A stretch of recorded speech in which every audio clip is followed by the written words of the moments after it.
the next 20 minutes or so this evening, and well, we've been talking a lot about golf, and rightly so. We saw Phil Mickelson make history on Sunday night as the oldest man to win a golf major. We've been hearing the story as to why Brooks Koepka and Bryson DeChambeau do not see eye to eye. For the final 20 minutes of the show this evening, though, we're going to zoom in on local golf. Robbie and I have been telling you until we're blue in the face that golf at grassroots level here in the United Arab Emirates, it's had a bit of a shot in the arm. The pandemic has certainly added to the landscape here in golf. We've seen a lot more golfers take to the wonderful courses dotted throughout this magnificent country. We've seen the advent of Top Golf, and if Chris May's listening, kudos to you, power to you, my man. That is a wonderful facility. It's a wonderful tourist attraction that is going great guns. One man who we haven't heard from for a while, though, and he's doing his bit to add to the golfing landscape. His name is Nick Tarratt. He is the tournament director of a brand new Emirates Amateur Golf League mini-series event. It's coming to Dubai next month, and I'm delighted to say that Nick has spared a bit of time to join us live on the line. Good evening to you, Nick. Thank you, Chris. Great to speak to you again. Lovely to have you on the show, Nick. And listen, big press conference a little earlier today. You unveiled your blueprint, and it's a blueprint that, I've got to be honest, excites me. It excites Robbie, I know, and it's exciting a lot of people out there because, well, you're putting a little bit of je ne sais quoi, shall we say, into amateur golf over here. Tell us more. Yeah, very much. The backbone of this project is very much corporate golf. I think personally, having been here 31 years, that perhaps corporate golf in the UAE, due to COVID and other matters, is perhaps a little stale. Invites of around 100 golfers in a shotgun start, 4-ball teams, often with your friends and the same people week in and week out, over the same 18 holes, same shirts, gifting, menu, prizes and format. But this is very much taking it to the next level. I'd like to probably call it experience the pro, being a pro for a day. It's that kind of model. But being corporate, it doesn't mean it's closed. Very much this is part of a bigger project going forward. This event next June the 20th on the Sunday, the final round of the US Open, has 8 teams of 4 players. Today we unveiled the 8 captains, 8 team logos, 8 team names and everything. And Robbie Greenfield is one of the captains and sponsored by ARN Team. So we're looking forward to getting you involved. But some of the kind of buzz that we want to create in this EAGL mini-series, it's 9 holes played on the Fire Course at Jumeirah Golf Estates on Sunday, June the 20th. But things like valet parking, care driver, names of players on lockers, music to the first tee announcements, set up with banners off course and on course, commentator on the last green, because there's a unique format of 9 holes match play, players playing in their own bands of handicaps, so you're playing with players of a similar standard, and over 9 holes, if you beat me, as expected, Chris, 3 and 2, that means we've got 2 holes left. You've won 2 points as the winner of the match, but then we play an automatic press, as they say in golf, and we'll play the final 2 holes. If I win those 2 holes, I'll get a point for my team, and if you win those last 2 holes, you don't get any more. The maximum you can get over 9 holes is 2 points. Nice. This means, Chris, that every match is going to finish on the 18th green with live play. So imagine the buzz, 32 golfers, sponsors, supporters around that 18th green. It's going to be a great atmosphere. And the whole thing about it, Chris, is to create a tournament buzz.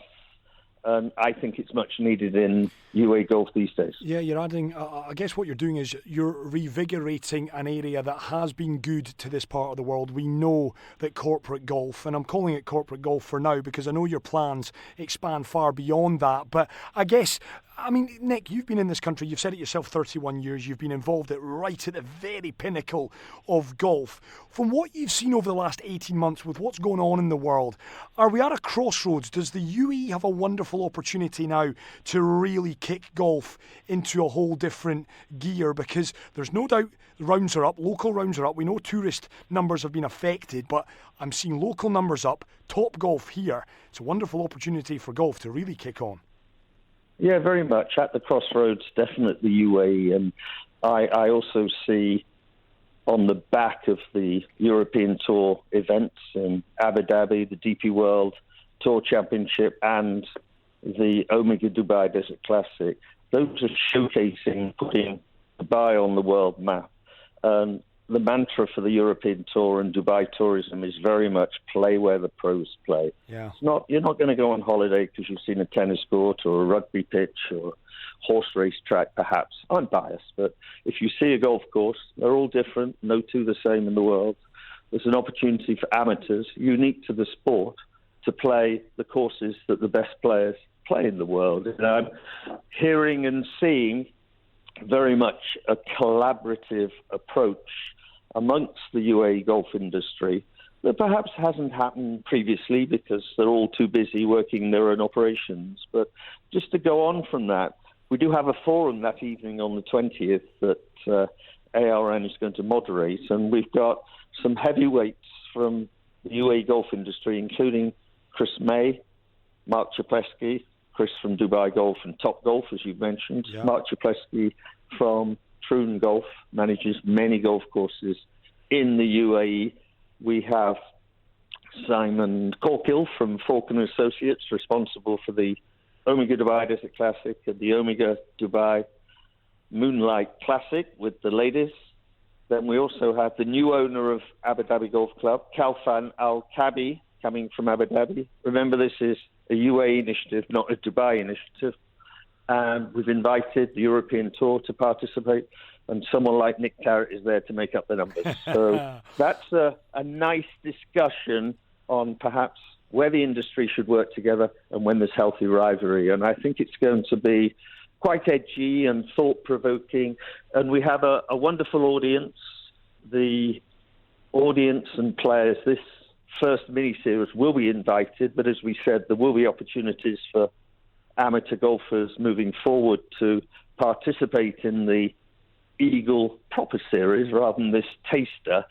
I think as the whole day will be event, it's a wonderful opportunity to properly network with like-minded people within the golf industry and the commercial business of the UAE. One great example, Chris, is we have team captains. We've announced those. So we now have 32 spots minus 8. That means we have 24 invites. And we're very much going to liaise with the team captains and the EAGL committee of Sudesh Agarwal and Priya and the team, Will Kitchen and Joy and Rick Bevan, all our family friends. And we're going to discuss invites. And what I want to see as tournament director and everyone is to see perhaps Robbie, ARN, as a commercial angle as well as a media profile, probably playing with 3 people on his team who he's never met but wanted to get engaged with for business, personal reasons. And that's why it's taking corporate golf to the next level. So we're genuinely putting people together to network, talk about things of common interest, and perhaps economic impact, positive, happens at the end. So it's not just a flat corporate golf day, Robbie playing with his mates. We'll all have fun, but this is serious business, and we're going to look at economic impact, who wants to play with who for whatever reason. So there's proper planning involved rather than just 24 random people. You mentioned there 8 teams, and there is more than just a hint of kind of IPL, the Indian Cricket League, kind of formatting to all of this. That in itself is a little bit different. We look at the names: Abu Dhabi Roars, you've got Dubai Tigers, the English Roses, you've got MENA Golfers, Indian Lions, Emirates Players, Asian Jumbos, and European Sevies. So a lot of thoughts going into the names. And again, widening it out, there'll be a lot of people listening to this, Nick, a lot of amateur golfers thinking, well, the mini-series is a closed shop. It's 24 invitees only. The plan in time will be to open this up to a lot of the amateurs, if not all the amateurs across the country? Yes, it's a corporate, very much at the backbone and theme of the event is corporate business, but very much we want other amateurs who are in business. Golf is the platform, and we want to invite, encourage, and they'll be able to apply, each one on his own merits. For the EAGL Series later in the year, there are going to be 8 teams of 12 players. That's 96 on my computer. So there's 96 players rather than the 32. So you can see the elevation. And what's also exciting is that we got your confirmation this morning that your big buddy, Mike Phillips, the legendary Welsh scrum half, has become a team captain. That one is sponsored by Dubai Sports Channel. That's the European Series. And Mike's going to be there, a huge networker, influencer alongside yourself, Chris. And, what greater opportunity to meet and mingle with Mike Phillips. And other people who have confirmed over the last couple of days are Kalfan Al-Kabi, the new owner at Abu Dhabi Golf Club, Adil Zarouni. He's the vice chairman of Emirates Golf Federation and also very much part of the Rivoli and Omega family. So to meet, mix and mingle with this level of clientele and individuals is something that will be pretty special at Jumeirah Golf States in a few weeks' time. Yeah, it's going to be fantastic, Nick. Anyone listening to this, you've said it's invitee only. If anyone's thinking, you know what, I want to at least try and get an invite, where's the best place to go to find out more information?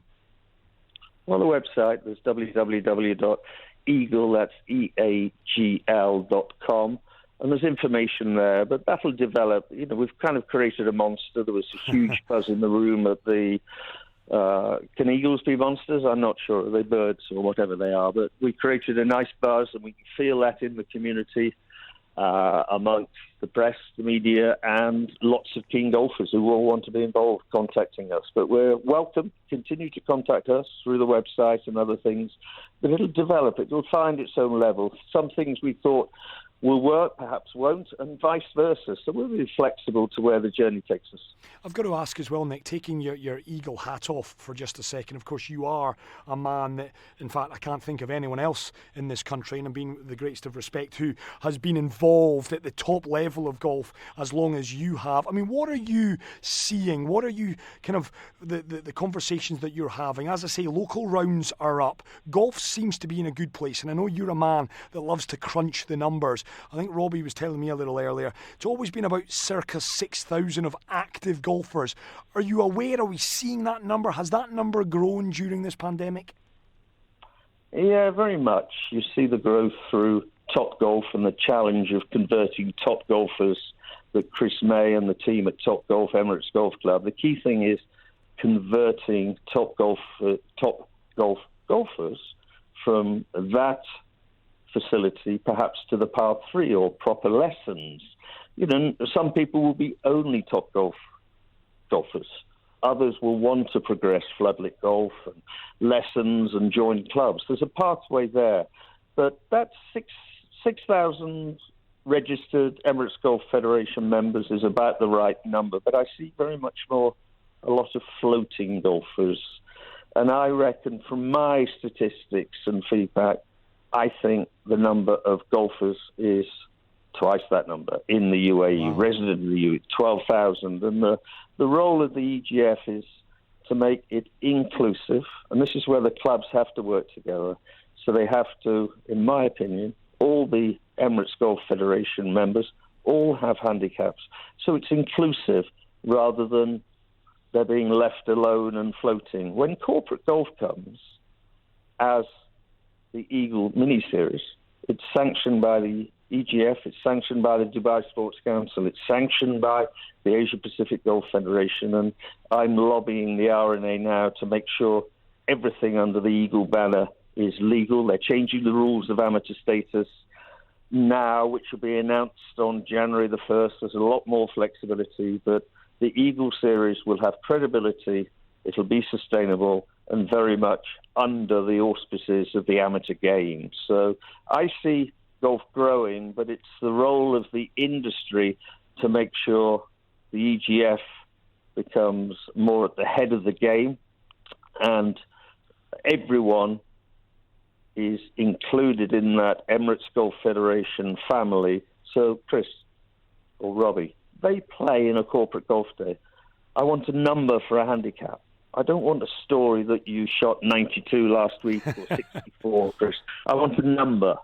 Not enough floating golfers are members of the Emirates Golf Federation. And while I'm not directly involved, I have some influence in golf clubs, the golf industry at pretty high level amongst the board members of the EGF. And it's something I'm lobbying them to make sure that as many golfers as possible, if they have access to golf courses, get the best rate for green fees if they're not a member.